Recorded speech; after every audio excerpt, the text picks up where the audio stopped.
Hello, friends. I am so sorry we were a little delayed getting started because technology just rarely cooperates. You know the drill. But I am thrilled to have John Mills and Hank Hehmsoth with me tonight, and let's bring them on so you can see them. There they are. Voila. Hey. Hola. Hey, cats.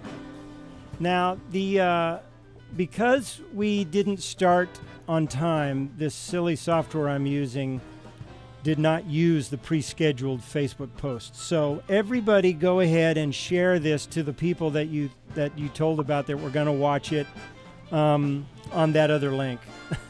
If they just go to my Facebook page, which, I have two. I have Scott Laningham, the musician thing, and then I just got my personal page. So you need to go to the personal page. It's the one with my head kind of like this, with a hat on, and it's got a Black Lives Matter circle around my head. So that's the one you want to go to. Although I should share it. Let me just share it to the other one right now. Share to a page. Because you can do that. You can share, you can repost it, you can share it to somebody in Messenger, you can share it to a friend's page, or you can share it to your own page if you've got like an artist page. So I'm doing that right now. So anybody that was going to watch it there can find it. So, hey, Mike's already joined. There's Mike Mordecai. Now, see, I got to figure out what to do with my face. I'm going to have to make myself nice and small in between you guys. How's that?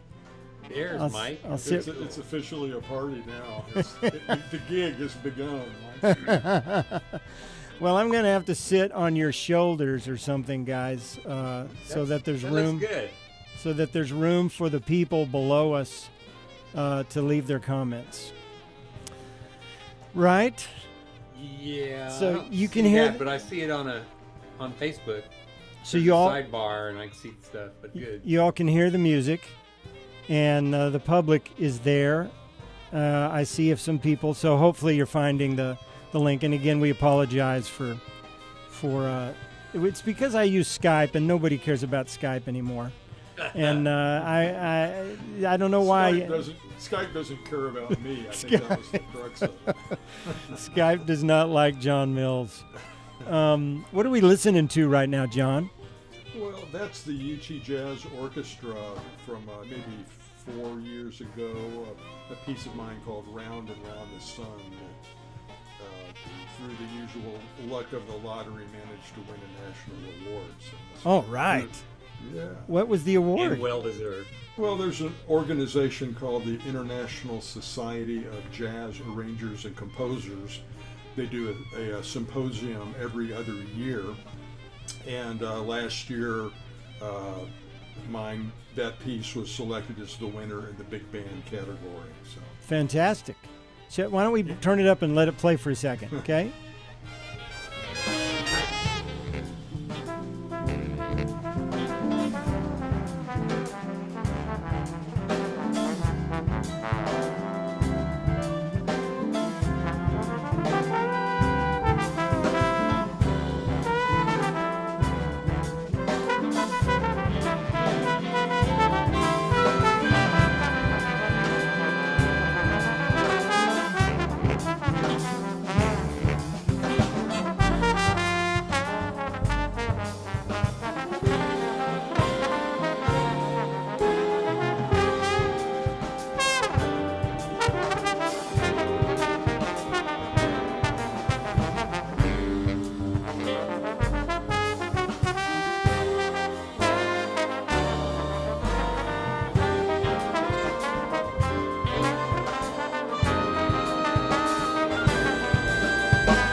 great tune, John.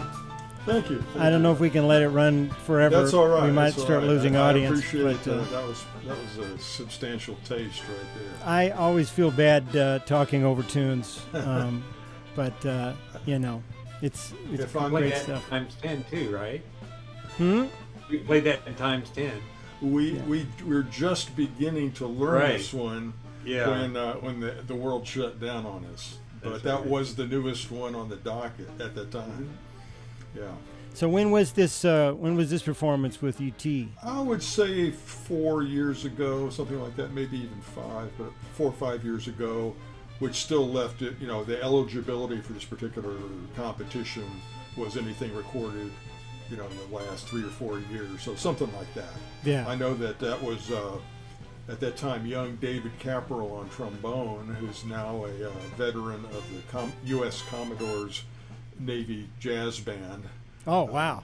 But that was fabulously talented undergrad, David Caporal on trombone. I know Brian Kennard, who just got his doctorate in jazz composition from the University of Miami, who was doing his master's in jazz composition at UT at that time. He's playing flute on there. Oh, very cool. Some of the rest of the personnel, I'm afraid, runs together just a little bit because people are always passing. You try to figure out who was who. Yeah, But so that part is right. I realized we jumped into it all, and a lot of people joining know you guys and they know the things you've been involved in and continue to be involved in. But maybe we should for those that are joining that might not know about times 10, you want to let them know who's in that, John, and kind of how long you guys have been doing that. It's been, I think, 11 years, and just kind of going down. Well, Hank is on the piano, and then Chris Atherbaugh, who just checked in. I'm seeing some times 10 guys is on bass. Rob Casanel is our drummer most of the time. Russ Scanlon is our guitarist. So that's our 4-piece rhythm section, and our horn section, the sax is Joey Colarusso is on baritone sax. Joey just checked in. Jake Lampa is on alto sax. I play tenor. We have, very often it's Eric Johnson on the lead trumpet, although Mike Sailors fills in from time to time. Adrian Ruiz, who is checked in here, plays the second jazz trumpet chair. And then Michael Mordecai, who sort of keeps the wheels turning, just the sheer logistics of it. He's the key guy there. That's a who's who of some great jazz coming out of town, this town, great players. And, we talk about that.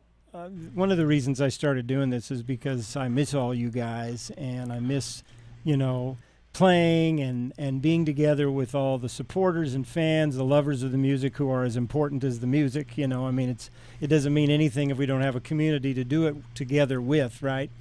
And we always come back to this idea that for the size of town that we live in, there's just an enormous amount of talent here.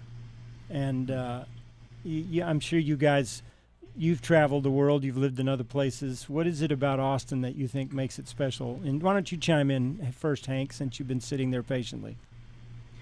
Right. Well, I always tell people, I remember back in the 70s when summer hit and all the college students left, there were no gigs and there was nothing to do for 3 months. And I remember saying that, man, that's when you got down to it and practiced. And everybody got good, I think, because there was so much dead time. We all got to practice, and then when everybody showed back up in the fall and in the spring, the clubs opened up and we were playing again. So that's one way I know the core guys, we were all around in that time. And it's just flourished ever since, Really built big in the 80s, and then it's just gone on. And this town's a magnet. There's a lot of musicians that come here, and since it was the live capital, or it should still be Austin, the live capital or live music capital of the world, there were so many clubs, people had plenty of gigs. So hopefully that will return soon or shortly. Yeah, isn't that the truth? John, thoughts? Yeah. Well, there was a time, I guess, like in the 70s, getting into the 80s, where the musicians, kind of on the rung of the ladder above where I was, more experience, more chops, more everything. The pattern was those guys would get to a certain stage and then they're going to New York or LA, or at that time even Las Vegas. There's a lot of work, or maybe Nashville, and so all the traffic was outgoing. It was almost like graduating from college or something. People would get to that stage and then they were going to where the work was. And then in the 80s, the direction started to turn around, where people were coming to Austin from those very same places. And so that dynamic changed in the 80s. And before that, you'd be in other parts of the country, and you'd always have to say Austin, Texas. Yeah, right. You had to explain Austin for a while. Not within Texas, where Austin already had a kind of a cachet as a creative spot, where rather than guys getting hotel gigs for years at a time or something, doing variety shows, different band every night, all kinds of people who were not cover bands but were some kind of wacky original combination. That was sort of Austin's calling card. Yeah. So within the state, but like say in the 80s, that reputation with the festivals had a lot to do with that, where it became a more nationally known kind of alternative music scene. Well, I experienced that same reversing, of course, because I came here from Amarillo, and that, of course, was a jazz mecca. And then things turned around, and everybody was moving to Austin. I don't know what happened, but when I got here in '81, when did you guys get here? Early '70s or mid '70s? When did you guys come? 1970. I got here in '71. Okay. Fall '71. Yeah. Wow, you guys are old. Yeah. Just kidding. You're not old. Armadillo World Headquarters had been open less than a year. Just a matter of months when I got here. So we were part of that whole run, and so it really only lasted a decade then, and then it was gone. Then they took it down. Because I went there a few times. I saw Passenger there in the beer garden. I saw Spyro Gyra. I saw Stefan Grappelli there. And a Frank few Zappa. Yeah. I didn't get to see Frank. I saw a few other things there, and then was so bummed when they closed it down. But you know what? Sun Ra. Oh, did Sun Ra play there? Oh yeah. Oh man, I know there. Christopher Cross too. Yeah. Christopher played there. We did a stage show there. Did I've always heard this rumor that was it the Stones or somebody snuck in and played under a false name? Is there any truth to that rumor? Or not the Stones, but somebody else? I don't know. I know that was the Stones' modus operandi to do things like that. For their own nostalgic purposes, to be playing a little packed club but I don't recall that happened at the Armadillo. But they wanted to get in, but Beto was on stage, so they couldn't get the gig.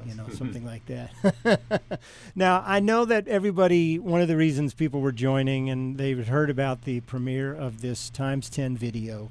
So we don't want to keep that. We don't want to keep them waiting too long. So do you want to set this up and talk about the tune and the players but also the import of being able to do this kind of thing now, because clearly musicians are pivoting in this direction. Well, it became kind of obvious, like in March, that people are going to had to find another way to get their music out, whatever the resources they had and whatever fit them. And being mindful of the fact that we have some very faithful followers that I wanted to provide and get some music to, talking about just the audience in Austin and get those. So I wanted to do something for that purpose. I wanted to make the band feel like, we still exist, even though we don't have any performances. Yeah. So I had that idea. Obviously other people were doing it, and I figured, well, I should. I've got, I leaned on, first of all, Michael Mordecai to sort of do the cajoling of people and checking schedules and stuff and just sort of making contact. And then I lined up Hank. I found out what Hank's schedule was, because I knew when it came to the video aspect, I was out of my element and needed somebody kind of with expertise and creativity and all of that.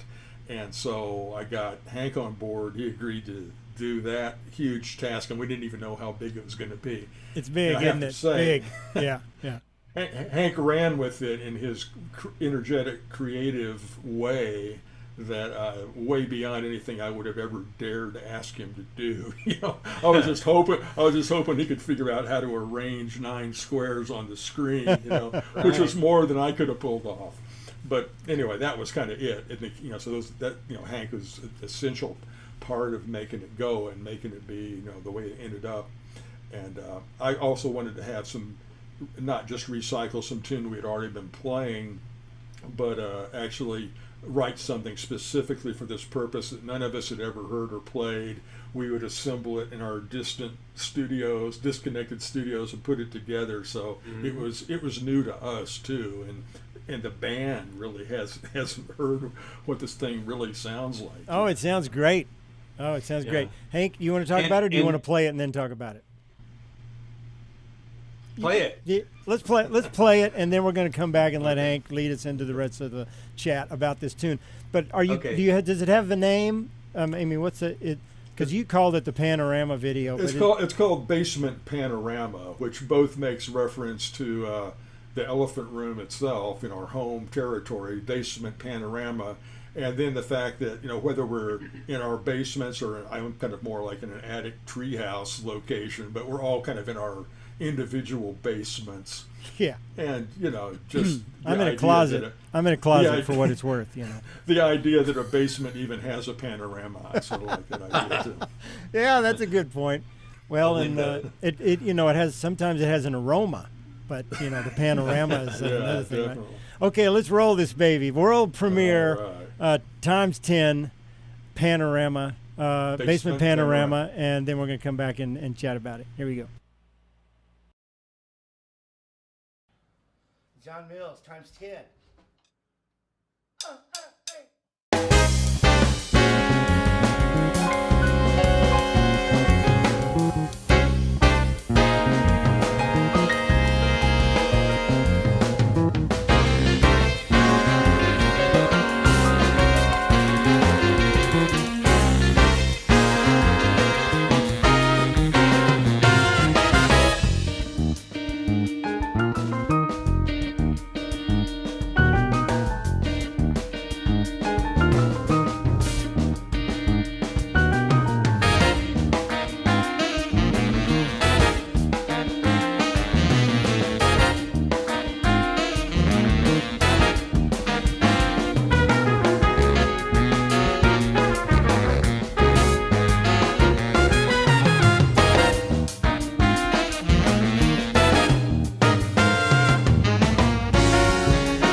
Yeah. Is there more to it? You got to run the credits. Oh, no. Okay, back to it. I may have to cycle it to the end. Let's see here.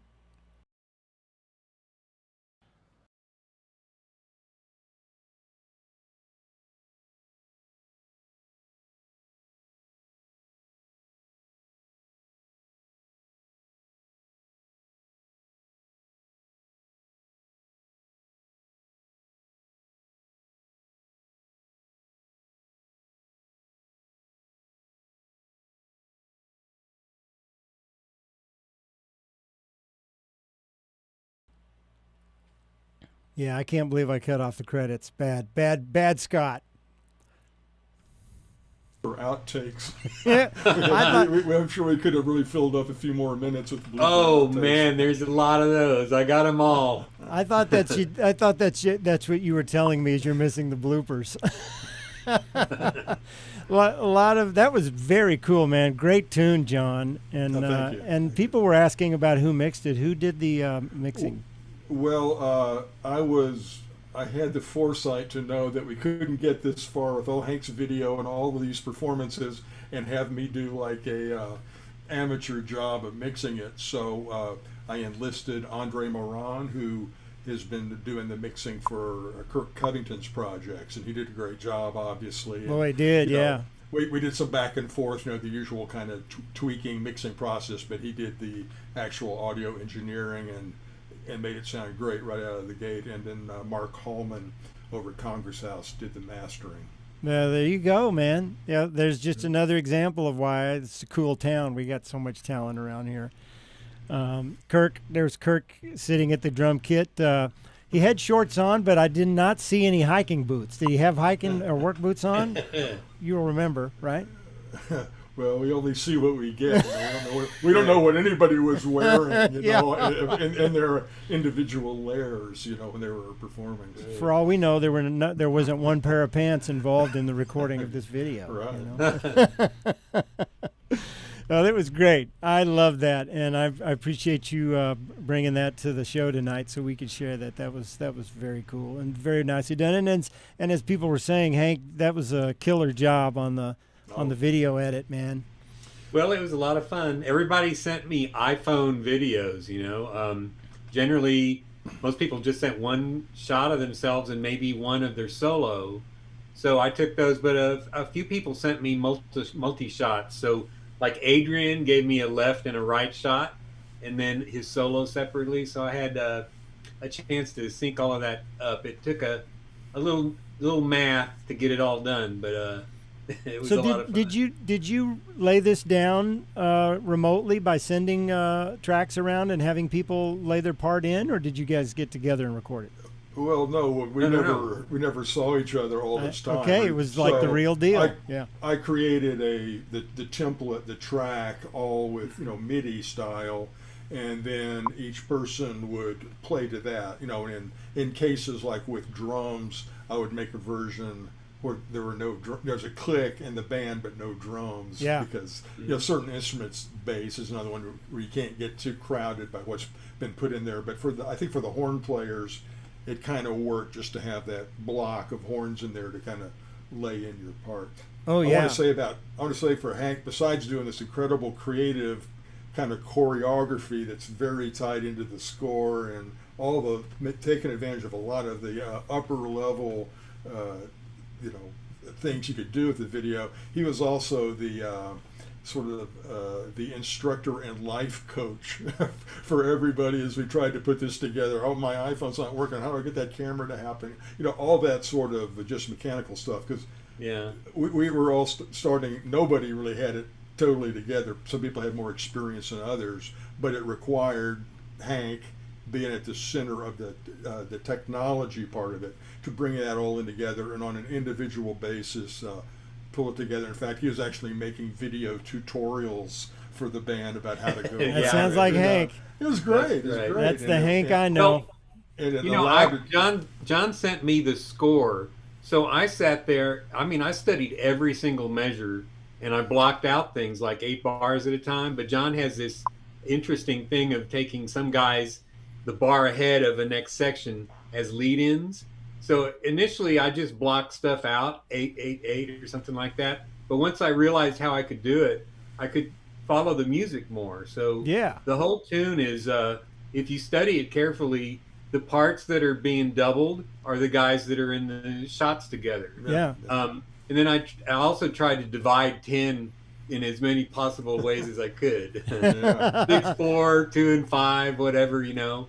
The other thing, it's only 6 minutes long, but John managed to set out spots for 8 different solos. Yeah, yeah. And the changes are different on everyone. And also, if there's anything that's repeated, it's different when it comes back. It's the instrumentation is different. Yeah. So it was just very exciting to go through it. And then I wanted to build a climax. I remember halfway through, I realized how to color coordinate or color correct video, and so the drama of the film gets better near the end, along with the flashes and everything at the end. No, it's really well done, and it's complex. And I was thinking about that as the tune went on, how many people got featured and the great solos. And man, Mike Saylor's that was a beautiful break. I mean, yeah, sure was. The art of doing. Yeah, the art of doing a lot with a very small space, and not necessarily a lot of notes, but just a lot of music. And it was really great. Everybody had about 16 bars, like Hank was saying, different musical sections sometimes, one from another. I do want to say about Mike, you know, this was when we first started lining up who was available. Just like any other gig, not everybody could be available.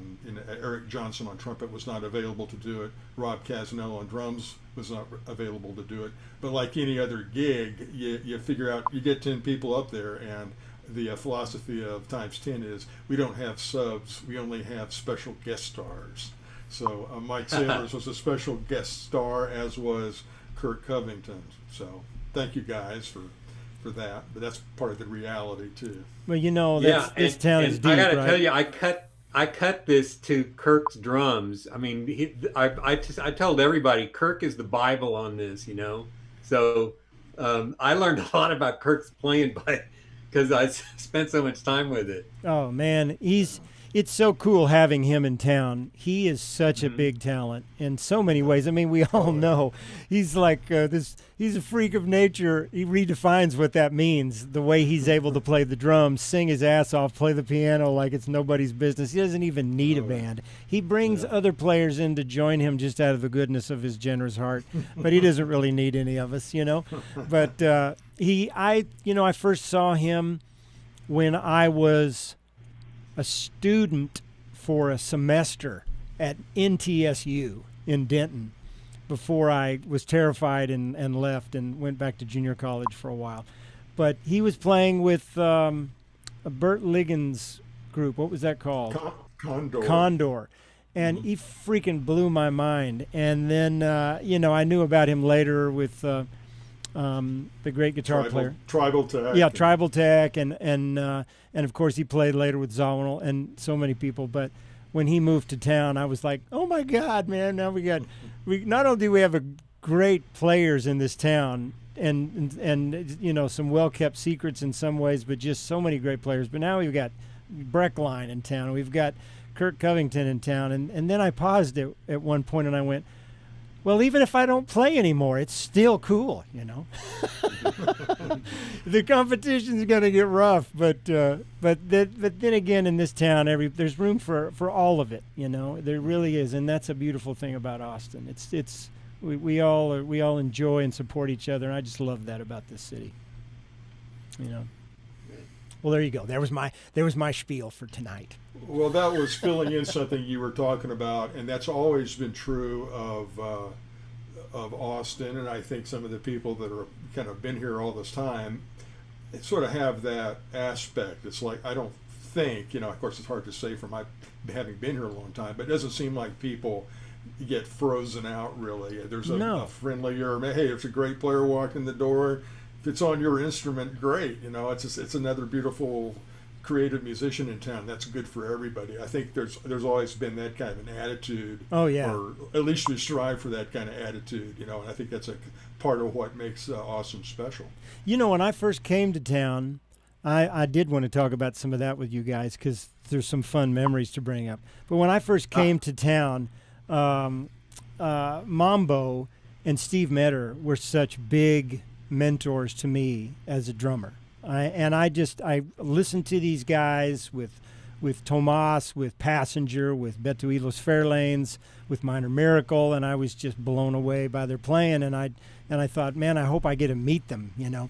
And then I would meet them, and then they were so welcoming, so encouraging, you know, putting me on a gig when they couldn't make a gig. And it's like, okay, here's what you do, you know, don't do this, and make sure you do more of that, you know. And taught me so much, and that openness was reflected right up to the level of sometimes swapping out in the middle of a tune. You know, I remember a few times with Mambo, it was like, "Come on over here and play. I'll go over and play something else right in the middle of a tune, you know, or in the other direction, you know." Mm-hmm. So that stuff is really special. The first two musicians I really met and played with in Austin were Mambo and his roommate, also from Seguin, Texas, Buzz Huderberg. Oh, yeah. And it was those two guys who are kind of my little jam session buddies who had similar tastes. They invited me to their class's music theory party. And I remember vividly, that's the first time I laid eyes on Hank and heard Hank, because he was in their theory class. He was doing more classical studies, but he had this burning thing playing his original tunes, and that was like, I remember that. I don't know if you remember that, Hank, but I remember that very vividly when I first heard you, and we actually kind of had a little quintet going. Remember the Snoops Quintet? Remember the Of course, the Snoops Quintet with Buzz and you and I, yeah. Our standing gig was at Tony's Steakhouse in Seguin. Yeah, where we kind of just played what we wanted, and they tolerated us. And That's we, right. you know, we were doing all that kind of, you know, Electric Miles, circa 1970, crazy kind of stuff. Yeah. Yeah, it was in the 70s when all that happened. I remember in 78, we were playing a concert down in that sunken park next to the courthouse, and I brought along a little tape recorder and recorded, I think, Tones for Jones Bones, a Chick tune, and Round Midnight or something, and it was us. It was a lousy tape, but I sent that in to the National Endowment for the Arts and got a NEA grant in 1979 from writing like a little essay and sending that tape in. So that's the first recording I've had of us. It goes way back. Wow, that's an awesome story. I remember that group in the early 70s. It was there was like a music festival weekend in Zilker Park, and that was the day when Austin was like 99% progressive country. I mean, very creative music. I think the headliner was Greasy Wheels and, you know, the favorites at the Armadillo and elsewhere. And everybody was doing some version of progressive country, great singers, great guitar players, great songwriting. And then we came on. We weren't like the headliners, but I felt like we played last as people were walking to the parking lot or something. And we were doing all this Cannonball Adderley, Joe Zawinul. We played Black Messiah. Black Messiah. Yeah. Wow. Oh, and that was when? When was that? That would have been like 73. Oh, okay. Yeah. 73. I was in 8th grade. I was in 8th grade. Yeah, I think that's when I got my drum set. Was 73. That's when I first got a pawn shop drum set, and who knew that one of these days I'd meet these cats, you know. You put out that little promo a couple of days ago that said, between me and Hank, we have 100 years on the Austin music scene. That was the most frightening thing I've heard in a long time. It's true. It's true. That's what's especially scary. We really did meet around 70, 71, so that's 50 years apiece. Yeah. I know. And you know, and as young as I am, just frighteningly much younger than you two, you know, it's I add another 40 to that now, which is pretty interesting. Yeah, no kidding. I mean, Scotty and I were running around doing stuff in 80 and 81, you bet. That's amazing. And you know, speaking of Mambo, I was reflecting with you earlier before we started about that that one story. I think Mambo was on the gig But everybody was talking here, or John was telling you what an incredible organizer Hank is, how thorough he is, how disciplined he is, and this is the guy that ran 10 miles a day for decades until he couldn't do it anymore, and just was, for all of us around him, it was just like, I don't think we could ever rise to the level that Hank is at. Well, Hank, one of the first stories I heard from you was the organized Hank. Maybe you were still organized, but you were definitely a wild man. And where was this gig with Mambo when you beat a Rhodes piano to death with a drumstick? Do I have to tell that one? Oh, okay. You got to tell that story. So this was a fun gig, I got to tell you. So it was down in San Marcos, like the Nickel Keg Saloon, I think was the name of it. And it paid $5, but we could drink all the beer we could drink. So Mambo and I said, we're going to make $100 each tonight. And okay, you want me to tell the story? So I had a very nice Fender Rhodes, but somehow near the end of the gig, I took John's drumsticks and tore the lid off and started hitting the tines with these drumsticks, and the whole thing went kablamo in a pile of smoke, and that was the end of the gig. But that's half of it, because that same night, some guy drove through downtown San Marcos with a truckload of bricks and threw it through everybody's windshield, including mine. And I remember driving back with glass falling in my face down I-35. But those were the times. See, this is the kind of community spirit that we're missing nowadays. Maybe not the bricks, but the Rhodes. I'm glad you don't abuse instruments anymore. But I wish I had been there to see that. That sounds like a glorious The Who kind of moment. That would have been fun to watch. Well, John, we used to play in the 4th floor of that Mexican restaurant on 6th Street? Not Manuel's, but Jorge's. Jorge's, yeah. In the cage. I would drag my Rhodes up these really high flight of stairs. You carried that piano we were up stuck there? in the crow's nest, and we would be playing down to these people like 3 stories down. Mm-hmm. Oh my God! That you carried the Rhodes up into the bird cage. Because that could have come loose, and you could have killed a whole table worth of diners down there. Yeah. And we weren't paid enough to do that kind of damage, at that restaurant. Yeah. That was during a flurry, where 6th Street went from nothing, like maybe it had only Antones, or maybe only Steamboat. I mean, it was like kind of a ghost town. Yeah. And suddenly, over a matter of a couple months, it became this crazy scene, and that gig was sort of a part of that boom. And I was trying to Mike Mordecai is the king of this, but I'm trying to remember all those 80s clubs we played at. So I remember Buffalo Grill. We did duos, a lot of duos. Yeah, and Copas and Piggies. And then, John, were you in the flute circle at the Treehouse? I wasn't in the original lineup. I ended subbing with Vico Vicencio's group. Vico, yeah. Yeah. Man, I heard so many cool stories about the Treehouse, and I wanted to play there so badly, and it was all done by the time I got here. I think I just missed the end of it. And Passenger with the James Polk, they did the Polk and Company thing there for a while too, didn't they? Or was that maybe that wasn't? I know Passenger played some there, but I know earlier they were at Casablanca, right? Casablanca, but that would have made sense, at sort of their kind of level that they would have played. The opening group that came and opened the Treehouse was Angel Sucheras. Piano player. Yeah, and then that nice corner you mentioned. I forgot Casablanca, but I played there like 6 nights a week for a long time. Then right across the street, just like in the movie, was the Blue Parrot. Right next door, yeah. Yeah. And Castle Creek, which is a great venue, was Caddy Corner, and that's where this unheard of bass player showed up one night at our jam session, and it was Jaco Pastorius, who was going to be nationally famous in about another 6 months, but at that time was just some incredible electric bass player. Like, you weren't sure what you were hearing, because how could it be this good and be some nobody? Wow. Mm-hmm. Wow. So that was right before Heavy Weather then.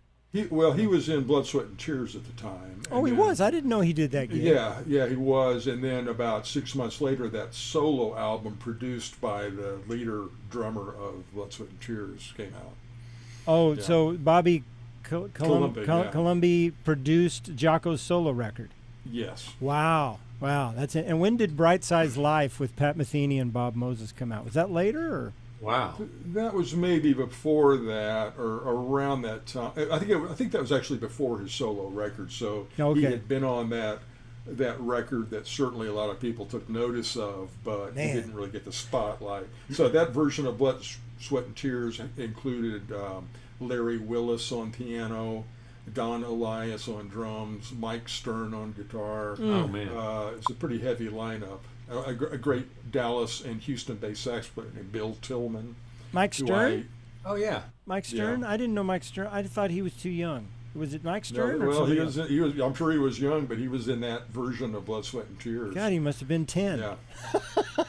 Or maybe he was older. He's older than I think. You know, that period, just listening to you guys talk about that, not only Austin, but just what was going on in the music scene at large. What an amazing time. You know, all the music and bands coming out of that period. And we came out of a lot of turmoil in the late 60s and the early 70s. And does it ever make you wonder that this madness we're going through now, if we can navigate it without just destroying everything, if it's going to give rise to a creative explosion again in expression, or is it so different now that it's hard to imagine that happening? I don't think there's any lack of, or ever has been any lack of creativity going on, kind of the way the marketplace or the public at large acknowledges it or delves into it. That's the part that kind of swings, but I feel like there's always... That's a good point. I mean, right now there's an incredible number of, brilliant creative musicians who are trying to figure out how to get survive noticed in the flood of, things, Yeah, because, I was explaining to my 13-year-old daughter earlier when we were listening to some piece of music, an old Stevie Wonder tune or something. I said, she was like, where did you first hear that or whatever? And I'm like, there used to be LPs and there used to be these big stores and you would go and she goes, I know about that, Dad, but I don't know how she knows about it because there aren't any to go see, but she does. But as I was saying, all this product was cherished and there was a limited availability and you paid for it and you went and sorted through it and it took a while for it to come to market and all the things, and there were things about the restriction of the system that we didn't like, but the thorough commoditization of recorded music now makes it, we're still trying to figure out what to do with ourselves commercially because the old way to do something with ourselves has disappeared into a sense, right? Yeah. There was definitely more of a commitment when you bought a record, going to the store and, whether recognizing names or falling in love with an album cover or whatever motivated you to make that one of the 3 or 4 albums you could afford. Yeah. When you bought that, you had already invested. So an album that it's like, well, that's weird. That's not what I was expecting. You bought it, so you would kind of keep listening to it until you found a way into it. So that was, that was instructive because you didn't just turn the channel on it after a half a track because it didn't grab you or give you what you expected. You were invested. Yeah. And sometimes it took multiple listenings to realize something that just sounded totally weird at first was totally cool. Yeah.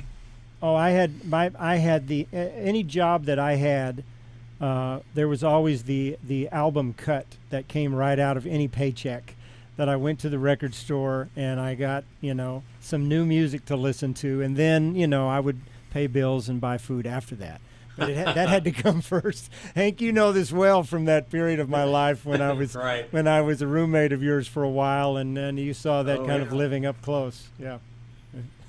Andy Murphy brings up the fact that the studio scene was really big in the 80s, so we did a lot of commercial work or just whatever came playing on other people's albums, kids albums, whatever.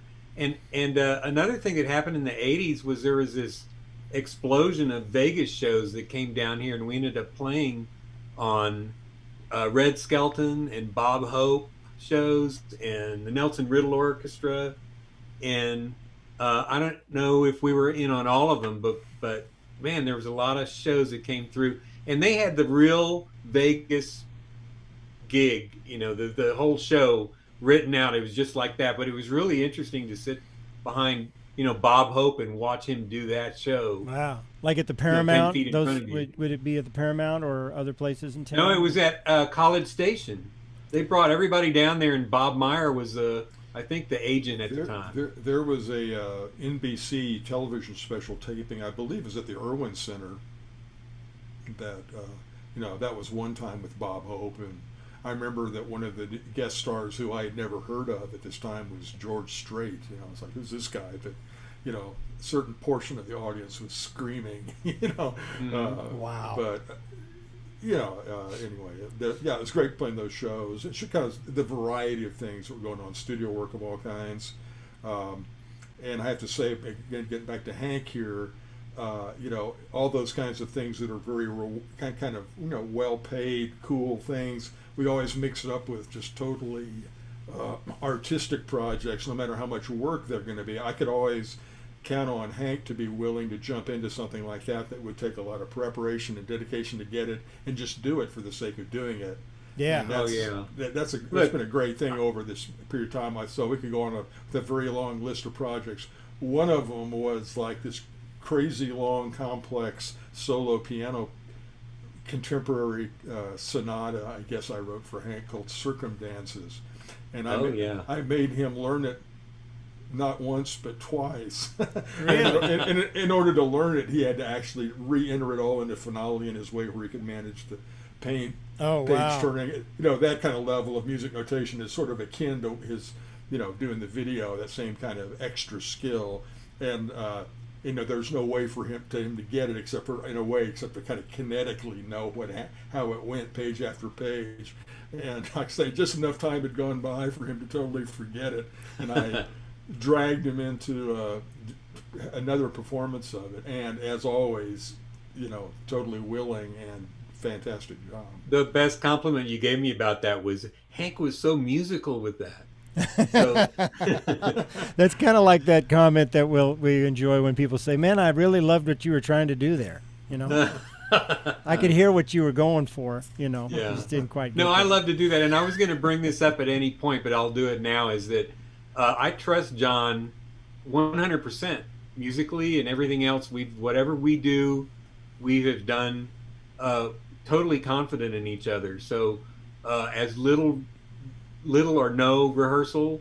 I mean, I trust his judgment. He trusts mine. And so when something hairy, awfully difficult comes up, we call each other.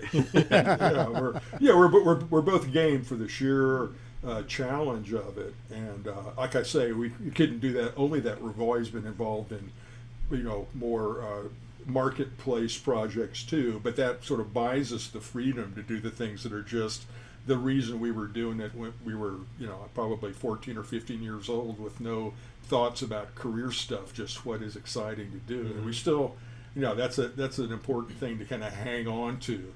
As weird as the music business can be, not to lose sort of your absolutely your younger person, just not worrying about whether anybody else is listening to it. This is great to me, and that's all that matters. Absolutely. Pursuing that. You both are great role models in that regard. You have stayed youthful and creative, and you're successful professionally in the way you needed to be and wanted to be, as with music as your core focus. But you always keep the art alive. And I wanted to play, Hank. You gave me some videos, and I was wondering about playing Day One. What do you think about me playing that? Yeah. You want to set that up? Day One.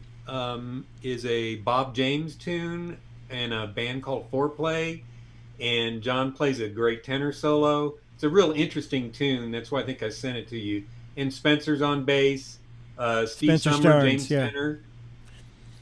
I'm sorry, go ahead. You said Steve Summer, James Fenner, and Spencer Starnes great Austin bass player. So many listening will know of him. We lost him. What has it been? A couple of years now that Has he it passed been away. 3 years? It's been Yeah. that long. It's hard to believe that we don't have Spencer around. It's hard to believe we don't have so many of the people that we've known. But thank God there's plenty left, and there's new folks coming along. But people like Spencer and Mambo and Tony Campisi and so many others, we miss them because they made an indelible mark on the scene. That's for sure. Yeah, they were the Austin scene, right? Yeah. Well, so the video is a performance at Texas State, or where was it? Yeah, I had a band back in the early 2000s called H Project, and I had a series of a night of concerts. I had a night of West Coast jazz, a night of Latin jazz, a night of Chick Corea, and so this is one of the West Coast jazz tunes. Okay, so and again, it's John and you and Spencer on bass, James Finner on percussion, and Steve Sumner. Steve Summer on drums, and a full audience. And the audio is great. Did the whole band? Yeah. Was all By the mic'd way, up? yeah, this is pre-HD, so it's going to be a bit foggy looking or dull or dim or whatever. But at that time, Spencer and I set up a 16-track recorder and mixed down the sound, so it sounds really good. So enjoy it. Cool. So let's roll this. This is day one. Check this out.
Nice tune. Yeah, that's a neat Bob James tune, and nice performance, guys. Very cool. I have zero recollection of that. So I think it was pretty much a sight reading experience. Dress rehearsal as we set up and then go. Because there's some of those tunes that you transcribed, Hank, that we played over the years, but that one, not so much. I think I sent you that chart, and we just played it that night. Yeah. How many gigs have you had over the years where someone mentioned it or showed you a piece of audio or video, and you're like, I have no recollection of being there or playing that whatsoever? I certainly remember the event. That part is pretty vivid. But it was I think that a song that in that case, I played that one time. It's probably the only time I played that tune in my life. So you're right. That whole show was all new stuff, and that was sort of during the smooth jazz time when people were playing that, and I was always looking for the most interesting smooth jazz tune we could possibly do. So there's a lot going on actually, and you did very elaborate, detailed, accurate descriptions of those things, and so they were quite there was a lot going on in those. It wasn't like, it's smooth jazz, therefore it's effortless. It's like, it was complex rhythmically, harmonically, formally, all every way possible. It was deceptively tricky. That whole smooth jazz phenomenon too, and too often that word has been applied to some music that didn't really belong, I don't think, in that category. Everybody will have their own opinion on that. But, the whole CTI period in the 70s, that label, Bob James coming out of there, Grover Washington, and, Jack DeJohnette was playing drums on most of those sessions back then. There were so many great players and some really cool music.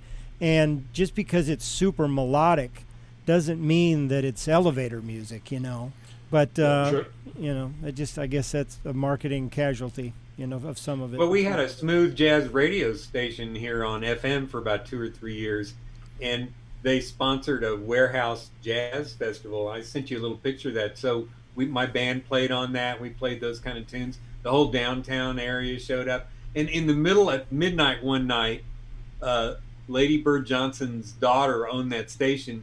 She just said, "That's enough of that." And it suddenly went country western. Was it something that I played? Was it something that I squeaked? Was it that low B flat? What was the problem? I was on one of those gigs with you, Hank. That's the there's that picture I sent you. You're in there with John and I and Hart. Was that in your second email of photos, or was it in the first one? The first one. Because I got to see if I can find it. I'd love to see that. That's you in the background. It's it's like a. What's it called? Warehouse District. Let's see if I can show it. Let me turn myself off for a second. I think so. There it is. Yeah. Oh, wait a minute. I'm expanding the wrong. I don't know if I can make this bigger. If you blow it up, it's not going to look any better. Yeah. There's John, there's Hank, there's Hart on percussion. Nobody has congas like that man. Right. And then there I am with a piece of black tape across my eyes, I guess. I don't know. But yeah. And then who's on bass? I can't remember. Glenn Schutz. Glenn Schutz, yeah. Yeah, Glenn Schutz. Yeah, if the video was 720p, then this is 480. So. Right. Well, that was fun. And I've disappeared. Where am I? There I am. Okay. Go ahead. I will still want to treat John's writing skills and mention a bunch of highlights I've been involved with on John's illustrious writing career. Please do. So I don't remember how far back this went, but we played the opening theme to Austin City Limits at least for 3 years, and I think you wrote several versions of that. Right, I did. I had been doing like some of their station ID music and music for their own in-house, children's productions and stuff. And then I got invited. There's a couple years there where they were taking a break from Home with the Armadillo, London Homesick Blues, Gary P. Nunn. They're still using it at the end, but they shot a a video around Austin, water skis and trucks and stuff, and got me to write instrumental music set to that. And this was slightly before the days of having software that would line all that up. So in those days it was a stopwatch and algebra and figuring out how many beats or parts of beats you needed to get to catch the hit with a splash of water or something. And that's the way I was operating, and somehow that got me in. And so maybe it's season 7 and 8 or something. Wow, that's cool. I didn't know that far back. That I had done that opening music. That is neat. And so John was hooked up over there, and we did a PBS show on wildflowers for a television show. I was, somehow, they're great people over there, kind of a group of producers, and so I just kind of year to year, when they would have a new kind of a documentary production or say like kind of a show, whatever that might be, I got called in on that, and those were some great times, and some wonderful people, wonderful producers. Tom Spencer was one of the producers, Dick Peterson, going back to the beginning, Bill Arhos. But anyway, just a great body of people, kind of fitting Austin in its own way, that KLRU production team, and some, the camera sound people, some of them to this day are still involved in that. And that is cool. Great kind of a family. I don't know. I mean, most anybody watching right now will know this, but for anybody that sees this video after the fact or that doesn't know this, Austin City Limits in its earlier days featured a whole lot of local artists. I mean, I remember seeing Beto and Tomas and Passenger and Paul Glass's group and a lot of people locally were always in the season, right? I mean, that was pretty much. Wasn't that pretty much the case until maybe, the late 90s or something? Well, because the dynamics of that whole thing changed, where you couldn't just be like a non-profit kind of a thing. Even shows like that on PBS had to get big corporate sponsors, and so the ante went up, and if you're going to have the necessary backing for a show, you better have some national superstars, so that that kind of changed. Nobody's fault, but that's just sort of the nature of the industry. Sort of changed that way. PBS. I'm pretty sure it is somebody's fault, but we don't have to go there. But you're right. Yes, John, how many hamburgers did you get from McDonald's for a year? I don't know that I ever managed to consume a burger on their behalf. If I had one, I had to pay for it. But that was like kind of grew out of jingles I had been doing around Austin, San Antonio. One particular producer out of Chicago that I had been doing some work for, and we hit it off very well. I mean, just sort of at a kind of professional basis, with some really nice projects. And then out of the blue, 10 years later or something, he calls up and says, "Hey, I'm vice president at McDonald's now. Let's do some stuff." So we had kind of a run there, doing it out at Spencer's, various singers in the area doing essentially the kind of a national package of their whatever the Randy Newman song or whatever was the current McDonald's theme. Wow. I'd create 12 arrangements, a couple country ones and a couple of blues one and a funk one and a Latin, just kind of a whole package of these different styles. Oh, that's cool. So we had that running for a few years. It was fun. And, so how did we keep you in town, man? I mean, how did you not end up on the West Coast? Well, I was smart enough to realize what a lucky spot I fell into, and it wasn't like New York or LA were hurting for guys who could write arrangements. So I recognized the good thing when I had it, and it's been great, and it's morphed various ways, but it's that continuity is a nice thing. I remember a guy telling me in LA once, he said, "Why aren't you in LA?" And I didn't have a great reason, but then I had another guy come and say, "Hey, would you rather be a little flea on a big dog or a big flea on a little dog?" And after thinking about it, I said, I'll just be a big flea on a little dog and stay right here in Austin. And Austin's now a medium-sized dog. You know, it's not a little dog anymore. Yeah, and you're not as big a flea as you used to be, you know.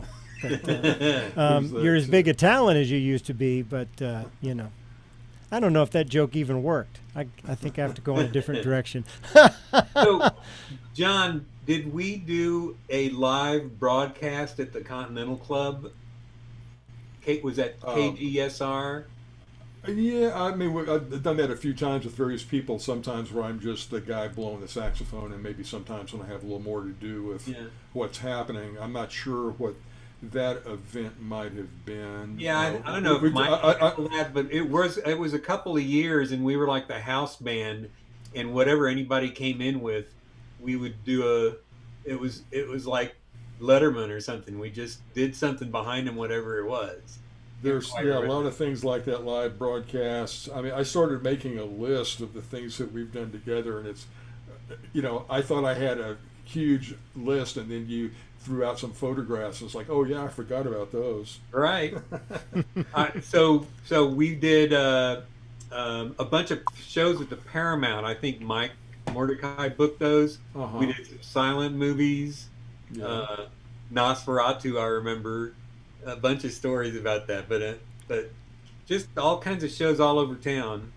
Okay, we did tell the earlier story about Mambo and the Rhodes piano that went down. Do you guys have a story that is a common nightmare gig story that you love to retell, that tickles you to think back on it, even though it may have been painful at the time? I've got one. It's not the one Mike Mordecai. It's not the one you're thinking of. You tell that one too well. But there was a gig, and I was subbing for, you know, my superior in the saxophone player world in Austin, Paul Ostermeyer, who was the guy. And there was a gig, and it was like a Shrine Circus or Ringling Brothers Circus gig, and I was subbing just this one gig, you know, and it was pretty close. It was at the old City Coliseum, and, you know, I was trying to manage. We lived off of Riverside, so it wasn't going to take that long. It happened. There was a huge thunderstorm on the way there, just blinding, and so I'm pulling in with this huge Chevy Impala station wagon, trying to get parked and get in, and, you know, it's blinding, and I come to a long row of parking places, and then it's blocked in. I can't get out except to back up, and I can't see. It was just a total nightmare. And then I kind of was soaking wet and had a couple horns and stands under my arm. Somehow I felt like I came underneath a flap, you know, like it was a circus tent. And I look up and I hear the music, and the band is already playing. And they're way up in this crow's nest at the opposite side of the Coliseum. So I kind of made my way there, you know, rolling through people with all my stuff, trying to go up these narrow spiral staircase to where the band's already playing. And I get up there trying to get my horns out, and I'm seeing my seat is at the far end.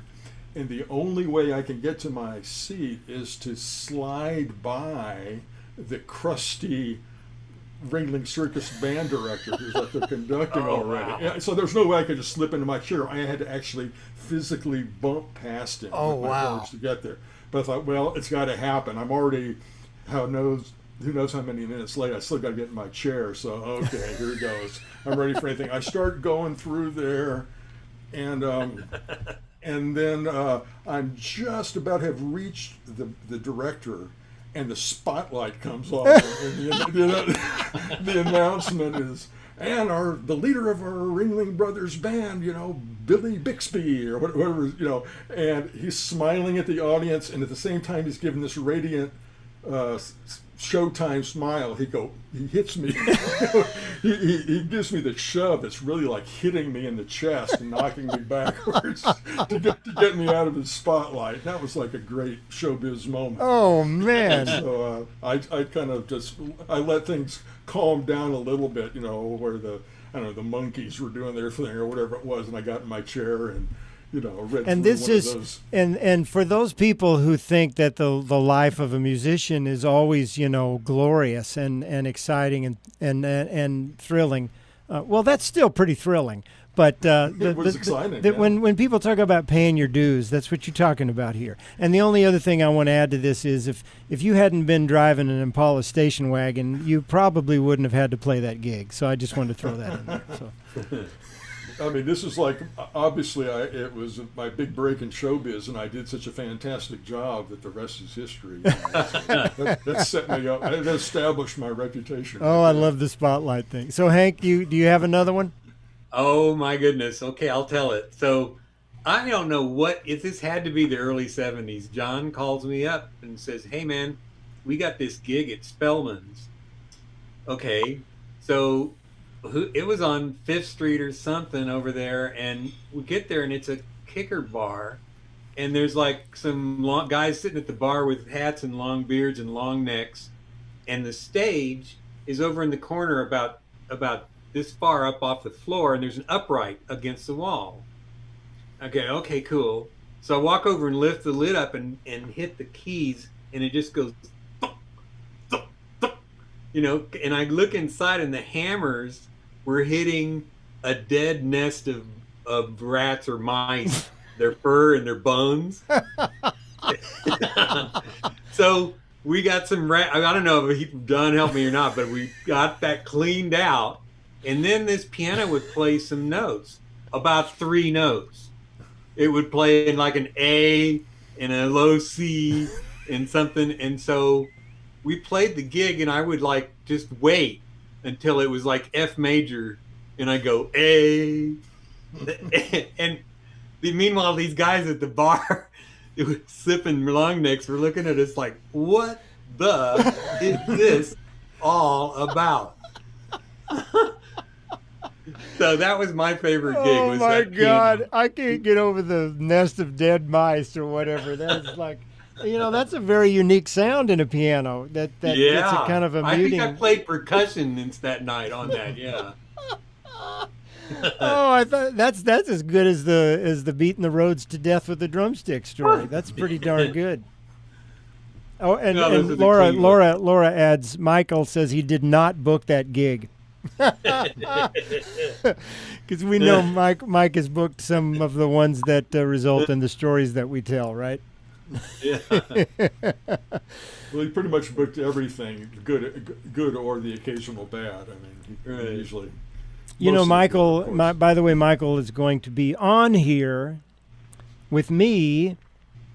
On Laura will have to confirm this. I think it's September 7th.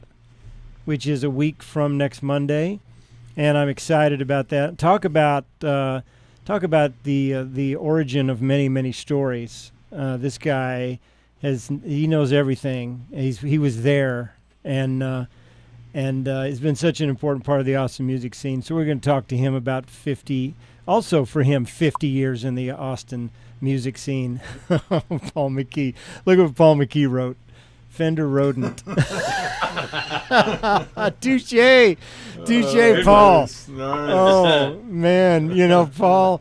Okay, yes. Laura says Labor Day, September 7th. We're going to have Michael Mordecai on. We're going to talk about his 50 years in the Austin music scene, which adds to you two guys that got us up to 150 plus mine. That's 190. It's getting a lot of years there. I was gone for some of those, though. But, Paul, I'm pivoting here because I can't help myself. But Paul McKee once said if Kenny G did an album of Thelonious Monk tunes, here would be the titles. Paul, can you give us a couple of those? Because I just want these guys to see the title. Have you ever heard them? Have you ever heard his titles for Thelonious Monk tunes? Kenny G plays Monk. Paul, throw a few at us, and we'll post them when they come up. Because Fender Rodent was pretty good. We should play another tune, and I wonder, John. Hank was talking about your other kind of writing, and we do have polarities, but you also have Napoleon, which does Napoleon from the album you did with Carmen? Yes, it is. Okay, It's and from the the- album Invisible Designs, and maybe the one time this music was played live was at the Jazz Education Network conference in Atlanta, and Hank was a part of that live band. There's a photo of that in that pile. Yeah. So I could put a little taste. You don't have to hear the whole thing if you're managing the clock, but yeah, let's put on that because Carmen was a big part of the Austin experience while she was here. Yeah, let's play some of that. Okay, Paul's laying some titles on us. Well, I didn't. There's an example of it. Hack and suck. Crap is cool with Kenny. Did you see that one? Crap is cool with Kenny. That was the first one. Oh yeah. And this is my favorite. Are you ready? Drum roll, please. Brrr. Straight, no changes. Bravo, Paul. Yeah, Paul. Excellent Great, stuff. great, So we're great. going to play Napoleon. Yeah. And this is the great Carmen Bradford on vocals. Wonderful, wonderful singer. Years with the Count Basie Orchestra. We met her in Austin in the early 80s when she was at Houston Tillotson. Is that right? Was she in town in school there? Right. And she was. yeah. We had a band called Minor Miracle, Minor that Hank was in, and this was when Carmen was pre-Count Basie, and she had all that in her, but she was in a more of a Chaka Khan phase, and this project in a way brought some of that back. Yeah. Oh, there's one more from Paul, et cetera, et cetera. Napoleon is the tune, and the name of the album again, John. Say it again. Invisible Designs. And is that one where people can listen to it on a streaming service, or they only buy it from you?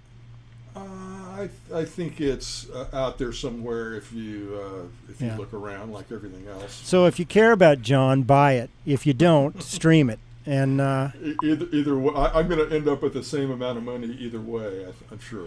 if you if you do stream it, just put it on a loop and stream it 24/7 for a month, and that's the only way John's going to see anything out of it. So just get straight about that right now.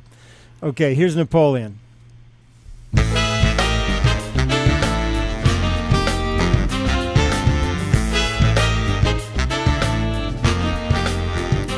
Nurse Darling had a mocking mouth and a romantic mind. When her stocks were up and her shares were down, she put her hand to her heart and cried. He almost warned her. I can picture him trying. Don't interrupt. Don't waggle your finger.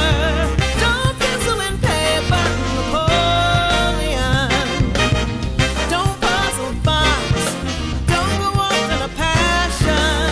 Don't slam the door on Napoleon. Don't game Napoleon.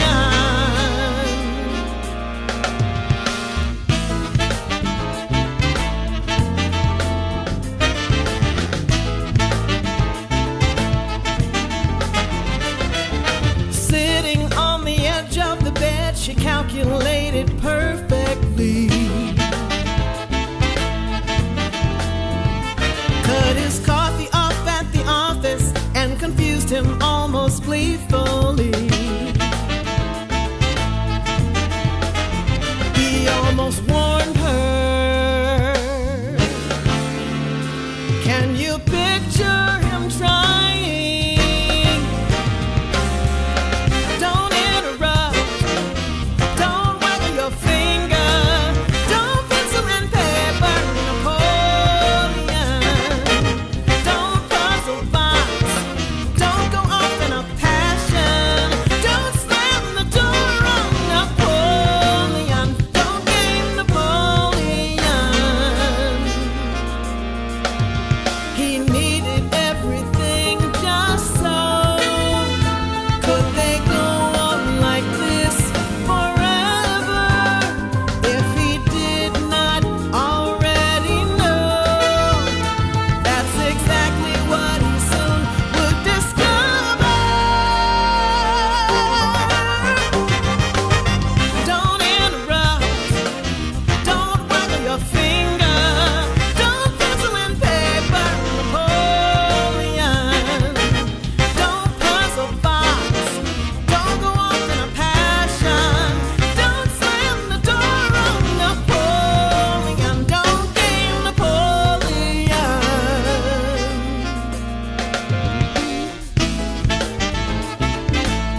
that's a great cut. That's a cool cut. Who all played on that, John? Well, the drummer on the whole record was David Sierra. Oh, yeah. David, yeah. Wonderful great talent. Player. And then I had a number of guitar guest stars. That was Carter Arrington. Elsewhere on the record, Eric Johnson plays a track. Mitch Watkins plays on there. And Jake Langley plays on the album as well. Who played the guitar solo on that cut? That was Carter Arrington. That was Carter, because I was saying there were shades of Mitch, but it was a little different. He was certainly a student of Mitch's, but gosh, yes, again, the people that you just mentioned, all Austinites, and it's like, man, that's just another example of the awesome talent in this town, right? Hey, Paul McKee had a couple more for us, and then he said he would be done. You see these two? I did. Catastrophe. These again are Kenny G plays Thelonious Monk titles. Catastrophe, well, aptly named. Yes. He says, I'm done now. Oh, that's great. Yes, you have to go and hide in the bunker. The police are on their way. The smooth jazz John police. has mentioned the Gin, I know it's not a festival, the Gin event, and Times 10 has played there at least four times now, I guess. Yeah, and I sort of take a band there on the average every 2 years. I've done a few times with Times 10, and that 1 year I did that event with Carmen, who that world knows as that jazz standards singer par excellence. With Basie, so she's got a great fan base, and so it's a little kind of out of right field for that audience to hear her in her other earlier world, but Carmen enjoys it thoroughly. So. Carmen can sing anything, man. Yeah. She, that story of her, she had a connection, I think, to the Basie band because of her father, right? Didn't her father, Bobby, play with Basie at one time? Well, I don't know that. I mean, he's always been such an avant-garde guy, Bobby Bradford, but certainly the parents knew all those folks. There was one night at Piggy's when I was doing, attempting to play piano for her. Spencer was playing bass and holding it down. I was playing piano, picking up an occasional sax solo. Yeah. And there are very few people's on a Tuesday night or something, and I look over, it's Max Roach. Oh, man. And that was the and Max Roach was there because it was Carmen, because there's a great picture you may have seen of Carmen sitting on Louis Armstrong's lap when she was 3 years old. I mean, she's like kind of born jazz royalty. Yeah. Oh gosh, yeah. And that's such a great. I love the story about her opening for Basie at the Paramount, and Bill Ginn was playing piano with her, and I don't remember who else played that night. But I think it was just a trio and Carmen, right? But so well received, and of course, not long after, it was just a few months later, maybe, that she was on the road with Basie. It was more a matter of days. Oh, it was days. Okay. That was officially the end of that version of Minor Miracle. But, and Andy said he thinks that Carmen's mom sang with Basie. I think I've heard Dr. James Polk say that too. Well, that's true. Melba Joyce has sung with Basie and has basically done every gig that Melba Joyce subbed with Minor Miracle. Did she really? So, wow. So she's great. Has a different voice, but is wonderful singer. Oh, that is so cool. This has been such a blast chatting with you guys, and we didn't even get through half. We barely got through half of the material we were talking about. We've been going for an hour and a half, and I got to think you're probably getting a little tired. And but we could keep going. But I'm thinking maybe we should come back and do another one, and carry on this conversation with other stuff, because there's so many untold stories, Yeah, there's a bunch more to talk about. Scott, sure appreciate the opportunity. You bet. Hank, I sure appreciate everything you've done and contributed for the last 50 years to make the scene as much fun as it is. Yeah. Yeah.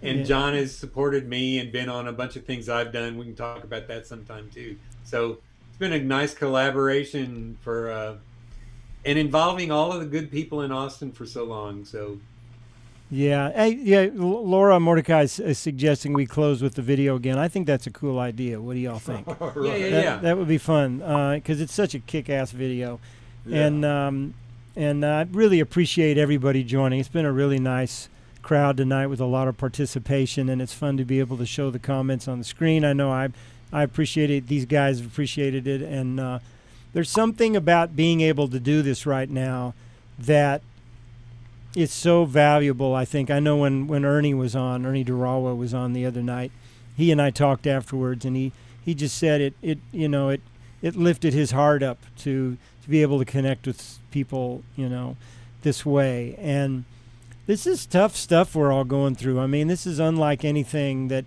any of us have seen in our lives, and maybe that we've even heard people talk about in the life that the generation before us. So anything we can do to keep community alive is, I think, let's make the best important. of it. No kidding. Right. Yeah. So let's hit this video one more time, which is called Basement Panorama by Times 10, with these two dudes smack dab in the middle of it all, and a bunch of great, awesome musicians. Video produced by Hank Hehmsoth, song written by John Mills, and hypnus provided by both cats. So thank you so much, Scott. Yeah. you bet. Okay, guys, I'll roll it, and then we'll sign off from there. And thank you again for joining. Cool. John Mills, Times 10.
Yeah, we're back. We're back to say goodbye. That was cool. I'm glad I had another shot at running it because that way I didn't interrupt the credits. And the credits guy needs the love. Yeah.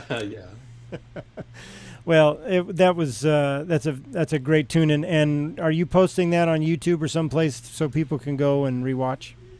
Yes, that's right. We're kind of like letting the word out now that it's official, and. What YouTube it should? Matter of fact, that's something we never did mention, and that I should. Where do people go? They want to check out more of you guys' stuff. Your websites individually? I can make it public on my YouTube channel for one. I thought we maybe send it to the band and they could just put it up all kinds of places, but you can put it wherever you want, John. Yeah, so I'm sort of sharing that with all the guys in the band, and so just if we talk to our friends, that's several million people right there. Yeah, there you go. Yeah. Or as Beto used to say, well under 1 million, right? Well, again, what a great pleasure having you guys on. I love you both, and I this is cool to be able to spend time with you like this, and so many more stories to tell. So let's do another one. There's so many combinations of friends that we can have on to do stuff like this. You guys, let me know who else you would like to have join. In different combinations. We should make this sort of a regular thing until we figure out how to get back into clubs hi again. To Extreme Heat for us. Oh yeah. Oh, thank you for bringing that up. That's one of the reasons we came back. Monday night, I have Mike Barnes and Bruce Spellman from Extreme Heat, and maybe some of the other Heaters. I don't know yet, but those guys are going to join on Monday. And we're going to have some more fun. And then, of course, we got Mike on September 7th, and who knows what else. I'm trying to take some breaks in there to actually work my day job, so I stay employed. So we'll see. We'll keep that happening. But, again, thank you, everybody, for joining, and thank you, John Mills and Hank Hehmsoth, so much. You guys are great. Thank you, Scott. Appreciate it, man. Thanks for listening. Well,